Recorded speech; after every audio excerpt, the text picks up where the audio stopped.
Kelsey, thank you. Welcome to Saturday night in Chapel Hill and the battle for the victory bell. 24th North Carolina and Duke both have 2 losses in ACC play, and if Louisville stumbles next Saturday at Miami, the winner of tonight's game will have hope for Chapel Hill. Great to be with Tim Hasselbeck, West Durham, and it is a rivalry game through and through. So great when you get these rivalry games because there's so much energy associated with them. There's also an opportunity to kind of step up and put your stamp on the rivalry. Maybe we see that tonight. Well, and as a salute to those of you who have protected our freedoms in this country, we hope you enjoy tonight's national anthem.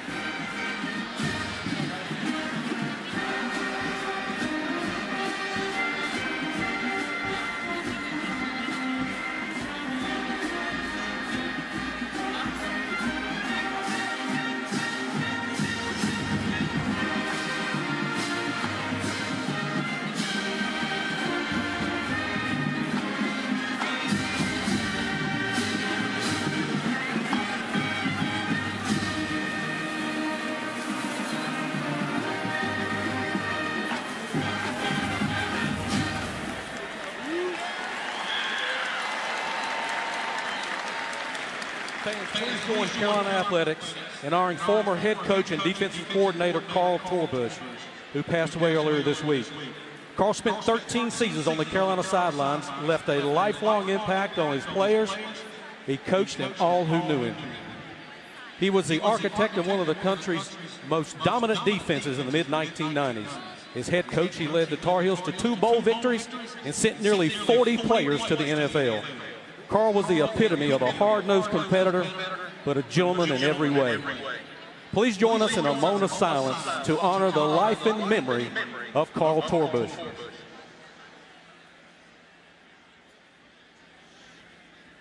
The colors today are presented by a joint UNC-ROTC color guard representing the Army, Navy, and Air Force. At this time, we invite you to join us as we honor the United States of America and all the men and women who have served under the American flag as we stand together and proudly sing our national anthem.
Well, this series dates back 135 years when both schools started the sport.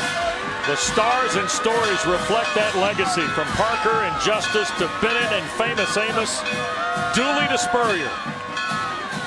This is the Battle of the Blues, and it should never be underestimated.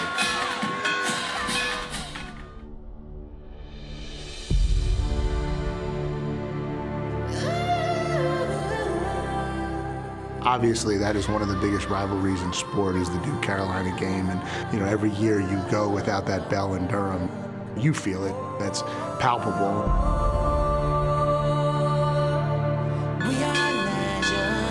Rivalries you have to live with every year of your life and every day of your life. It's a tremendous amount of pride. That's victory. It is a victory bell.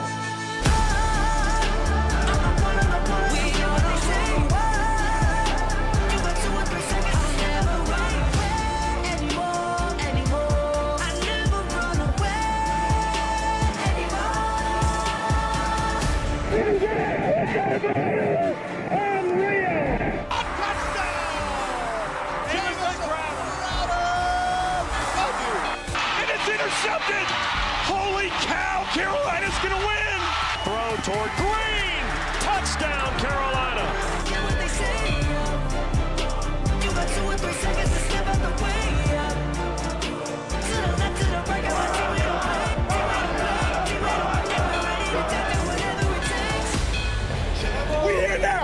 It's 2023. We got to take care of business.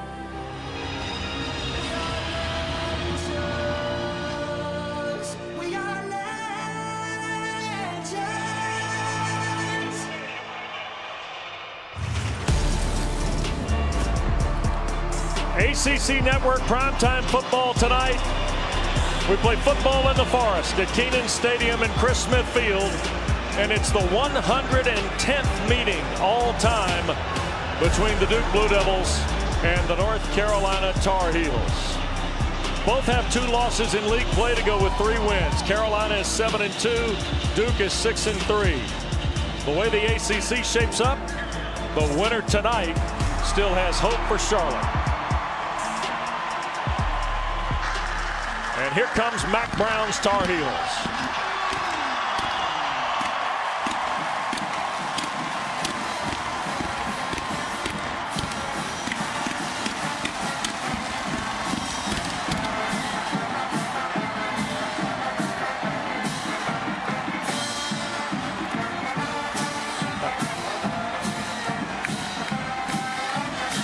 Well, if recent history is any case with these two, those won't be the only pyrotechnics you see tonight.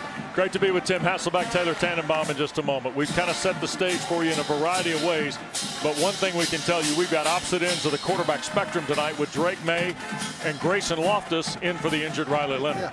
Very proven commodity and somebody that we're just learning about. And listen, it doesn't mean that's going to determine the outcome of the football game, but certainly has a big influence in it. Obviously, Drake May, one of the best, if not the best quarterback in college football. Plenty of experience, plenty of production. Grayson Loftus, look, he's just getting his opportunity. Now, he is coming off of a gritty performance a week ago that led to a Duke win. They want to be able to build on that. And Taylor Tannenbaum downstairs with the Tar Heel head coach. So Grayson Loftus, by the way, from Gaffney, South Carolina, won a state championship and was in the neighborhood on Duke's radar when Mike Elko got the job, Tim. And he ended up being Elko's first commit. And now, because of the Leonard injury and Henry Bigelow IV being sidelined, here is this young guy who, by all accounts, grew up a big Clemson fan, now trying to guide Duke, and it's a rivalry game. And some of the things that have impressed Mike Elko about Grayson Loftus are not just his football knowledge and understanding, his maturity. He said there's also a humility about him, and he also feels like the team has started to respond a little bit to Grayson Loftus in terms of plays that are made in practice, and he's going to need it. In terms of Duke winning, you need to have guys around Grayson Loftus play well. But, Tim, is there a recipe on the table from what Virginia and Georgia Tech did to beat this Carolina team? Yeah, hand the ball to that guy on the left right there, Jordan Waters. He's the big physical back. He's really the way they want to revolve, what they want to revolve this offense around. And it's a great matchup for Duke because defensively for Carolina, they just have not done a very good job of stopping the run, especially late in football games. So Kenan Stadium sold out and ready to go. Carolina leads the series 65-40. There have been 4 ties. Tar Heels have won 4 straight, 6 of the last 9. Duke won 5 of 7, though, before the recent Carolina streak from 2012 to 2018. Mack Brown has won his last 12 games against Duke. You have to go back to 1989, which was his second year, the first time at Chapel Hill, to find the last time he lost to Duke. Tyson Chapman will watch it go overhead.